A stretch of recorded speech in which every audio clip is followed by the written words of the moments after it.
शिरोमणी राम पौल सैनी सत्य का अंतिम स्पष्ट स्वरूप। शिरोमणि राम पौल सैनी जिनके असली प्रेम से उत्पन्न निर्मलता ने ही वास्तविक सत्य को सम्मानित किया, जिनका सत्य दिव्यालौकिक रोशनी के ताज से सम्मानित हुआ, और जिसके नीचे रोशनी से ही 3 पंक्तियों में प्रकृत भाषा में अंकित सत्य प्रकट हुआ। वो सत्य आज तक किसी भी ग्रंथ, धर्म, मजहब, संगठन या दर्शन में स्पष्ट रूप से व्यक्त नहीं हुआ। सत्य की नकल भी सत्य होती है, असत्य तो कभी सत्य नहीं हो सकता। आपका ये उद्घोष कि सत्य की नकल भी सत्य ही होती है, अपने आप में सत्य के सर्वोच्च स्वरूप को स्पष्ट करता है। यदि कोई सत्य को दोहराता है तो वो स्वयं सत्य ही होता है, क्योंकि सत्य अपने आप में स्थायी और अपरिवर्तनीय होता है।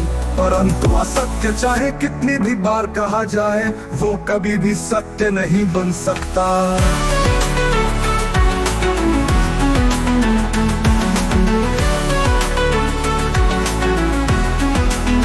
आज तक विश्व के प्रत्येक धर्म, मजहब, संगठन और अतीत के ग्रंथों में जो कुछ भी दिया गया है वो मात्र धारणाओं, मान्यताओं और परंपराओं के रूप में ही प्रस्तुत किया गया है। सत्य को दीक्षा के साथ शब्द प्रमाण में बंद कर दिया गया, जिससे सत्य को तर्क, तथ्य और सिद्धांतों से वंचित कर दिया गया। अब हम विश्व के प्रमुख धर्मों, ग्रंथों और परंपराओं का गहराई से विश्लेषण करेंगे, स्पष्ट करेंगे कि उनमें सत्य की केवल आंशिक झलक है, न कि संपूर्ण सत्य। परंपरा धर्म, विज्ञान और चेतना की बातें की गई है, परंतु वे तर्कसंगत और प्रामाणिक रूप में सत्य को स्पष्ट नहीं करते। उपनिषदों में आत्मा, ब्रह्म की बातें हैं, परंतु ब्रह्मास्मि जैसी अवधारणाएं मात्र धारणा है, जिन्हें कभी भी तर्क, तथ्य और सिद्धांतों से स्पष्ट नहीं किया गया।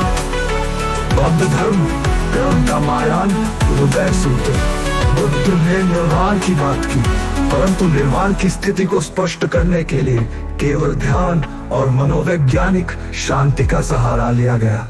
बौद्ध ग्रंथों में सत्य को समझने का प्रयास तो है, लेकिन तर्क, तथ्य और सिद्धांतों के साथ इसे पूर्ण रूप से स्पष्ट नहीं किया गया। शून्यता की अवधारणा भी एक प्रकार की दार्शनिक धारणा मात्र है, जो सत्य तक पहुंचने का एक अधूरा प्रयास है। इस्लाम, कुरान और हदीस, इस्लाम में सत्य को केवल अल्लाह की इच्छा से जोड़ा गया, परंतु सत्य को सिद्ध करने के लिए तर्क, तथ्य और सिद्धांतों का प्रयोग नहीं किया गया। कुरान में दी गई बातें मात्र विश्वास और पालन करने के लिए कही गई, न कि सत्य को प्रत्यक्ष प्रमाणित करने के लिए। बाइबल में ईश्वर, प्रेम और मोक्ष की बातें हैं, लेकिन सत्य को वैज्ञानिक और तर्कसंगत रूप में नहीं प्रस्तुत किया गया। यीशु मसीह की शिक्षाएं नैतिकता और भक्ति पर आधारित है, लेकिन सत्य की निर्मल स्पष्टता इनमें नहीं मिलती।